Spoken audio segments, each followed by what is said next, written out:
Իրանի միջուկային ծրագրի խաղադրույքների ռիսկը շատ բարձր է, բանակցությունների ապագան էլ մշուշոտ։ Ուրանի հարստացումը կարմիր գիծ է և Վաշինգտոնի և Թեհրանի համար։ Երկկողմ շփումները տապալման եզրին են, բայց երկխոսության դուռը մինչև վերջ փակված չէ։ Խաղի մեջ է մտնում նոր դերակատար։ Իրանի թեման քննարկվել է Պուտին-Թրամփ հեռախոսազրույցի ժամանակ։ Ըստ Սպիտակ տան ղեկավարի, Ռուսաստանի նախագահը պատրաստակամություն է հայտնել ներգրավվելու Իրանի հետ քննարկումների մեջ, ինչն ըստ Թրամփի գուցեև կօգնի արագ լուծել խնդիրը։ Ամերիկայի ղեկավարը կարծում է, որ միջուկային զենքի վերաբերյալ որոշում կայացնելու հարցում Թեհրանի ժամանակը սպառվում է։ ԱՄՆ նախագահը Ռուսաստանի ղեկավարին ասել է, որ Իրանը չի կարող միջուկային զենք ունենալ։ Թրամփը հավատում է, որ Պուտինի հետ այս հարցում համակարծիք են։ Պուտինի օգնական Յուրի Ուշակովն էլ ասել է, որ Թրամփը շնորհակալ կլիներ, եթե Մոսկվան կարողանար համապատասխան ձևով աշխատել Թեհրանի հետ։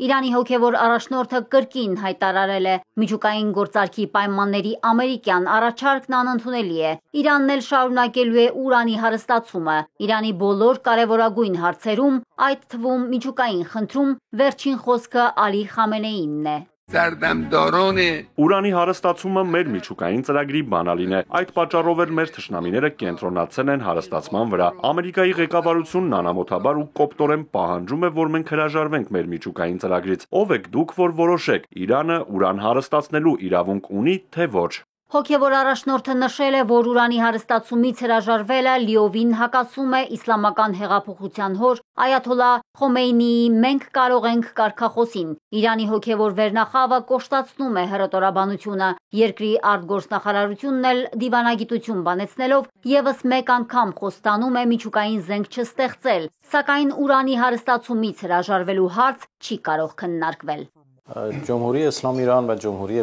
Իրանն ուրանի հարստացումը համարում է իր գիտնականների ամենակարևոր նվաճումներից մեկը և երբեք չի հրաժարվի դրանից։ Հարստացումն անհրաժեշտ է մեր բժշկական և արդյունաբերական կարիքները բավարարելու համար։ Տեղական արտադրության ռադիոակտիվ իզոտոպներն ամեն տարի օգնում են բուժել ավելի քան 1 միլիոն հիվանդի։ Մեր գիտնականներից մի քանիսն իրենց կյանքն են զոհաբերել այս նվաճմանը հասնելու համար և մենք երբեք չենք նահանջի դրանից։ Աբբաս Արաղչիի խոսքով Իրանի կարմիր գծերը հստակ գծված են ու հայտնի, հետևաբար չեն հրաժարվելու սուվերեն իրավունքից։ Իսրայելի ռեժիմի սպառնալիքներին լուրջ են վերաբերվում, սակայն չեն վախենում։ Զգուշացնում են, Իրանի վրա ցանկացած հարձակում ագրեսորի համար աղետալի հետևանքներ կունենա։ Մեր միջուկային օբյեկտները նախագծված են այնպես, որ անխոցելի լինեն։ Միջուկային նյութերը բաշխված են այնպես, որ դժվարացնում են ցանկացած վճռական հարձակում։ Իրանի միջուկային ծրագիրը հիմնված է տեղական գիտելիքի վրա և չի կարող ոչնչացվել ռումբերով։ Չնայած տարաձայնությունների խորացմանը, միջուկային գործարքի բանակցությունների դրական արդյունքի հույսը դեռևս չի մարել։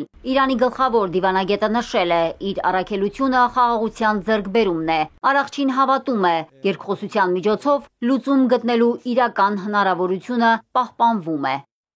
Մարիկ Օստանյան, Էպիկենտրոն։